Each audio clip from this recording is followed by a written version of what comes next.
எனக்கு ஏற்பட்ட ஆபத்துக்கு காரணம் யாருன்னு தெரியும். உங்க ஃபேவரட் சீரியல்ஸ் இனி டிவிக்கு முன்பே சன் நெக்ஸ்டாப்ல. அவசரப்பட்டு வாய்க்கு வந்ததெல்லாம் என்னத்தை திங்கிறேன்னு கேட்டேன். ஐயோ பரவாயில்லைங்க மாமா, நீங்க ஒண்ணு வேணும்னு திட்டல. இல்ல மாப்பிள்ள, வயசானாலே புத்தி மாறி போகுதுல்ல, நான் இஷ்டத்துக்கு கண்ட மாதிரி திட்டேன். ஐயோ மாமா, நீங்க என்ன சொல்லன்னு சொன்னீங்கல்ல, அதை அப்படியே விட்டுருங்க. மாப்பிள்ள தப்பா எதுவும் நினைச்சுக்க வேண்டாம். ஐயோ மாமா பரவாயில்லைங்க மாமா, இருக்கட்டும். அப்பா ஒரு நிமிஷம் உள்ள வாங்கப்பா. பொருடா. அப்பா வாங்கப்பா. வைத்தியரே இருங்க, வந்துடுறேன். சரிங்க ஐயா. தெரியாம பேசிட்டாரு.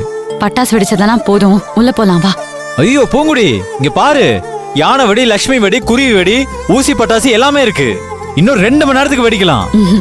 இல்ல சரவணா, எனக்கு ஏதோ மனசு சரியில்லை. ஏன்? அப்பா இப்படி எல்லாம் பேசினதை கேட்டு எனக்கு மனசுக்கு ரொம்ப கஷ்டமாயிடுச்சு. ஏய் பூங்குடி, அப்பாதான் தெரியாம சொல்லிட்டேன்னு சொல்லிட்டாரு. இருந்தாலும் எனக்கு மனசு கேட்கல சரவணா. இங்க பாரு, அதெல்லாம் மனசுல வச்சுக்காத பூங்குடி. ப்ளீஸ் எனக்கா வா, வெடிக்கலாம் வா. இல்ல சரவணா, ப்ளீஸ் பூங்குடி, வெடிக்க வேண்டாம், நம்ம உள்ள போலாம். பூங்குடி டேய், பூங்குடி பூங்குடி வா. மாப்ள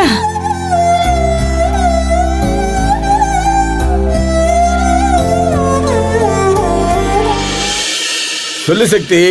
என்னப்பா நீங்க அவங்கிட்ட மன்னிப்புலாம் கேக்குறீங்க? அதனால என்னப்பா விடுப்பா. பா என்னால அதை பார்த்துட்டு இருக்க முடியாதுப்பா. நீங்க எவ்வளவு பெரிய ஆளுப்பா, கேவலம் அவங்கிட்ட போய் மன்னிப்பு கேக்குறீங்க, அசிங்கமா இருக்குப்பா. அப்பா அவனை அடிக்க சொல்லுங்க, வெட்ட சொல்லுங்க, கொண்டு கூட போட்டுடுறேன். நீங்க எல்லாம் மன்னிப்பு கேட்கணும்னு நினைக்காதீங்கப்பா. என்னால அதை பார்த்துட்டு இருக்க முடியாதுப்பா. சின்னவனே, உனக்கே இவ்வளவு ஆத்திரம் வருதுன்னா எனக்கு எப்படி இருக்கும்? மனசை கல்லாக்கிட்டு தான் ஒவ்வொன்றையும் செஞ்சிட்டு இருக்கேன். நான் போய் அவங்க வீட்டுக்கு போய் சீர்வரிசை வச்சு அழைச்சது எதுக்குன்னு நினைக்கிறேன்? அவங்க 2 பேருக்கும் இந்த ஜென்மத்தில் மறக்க முடியாத பாடத்தை கற்றுக் கொடுக்கணுன்றதுக்காக தான்.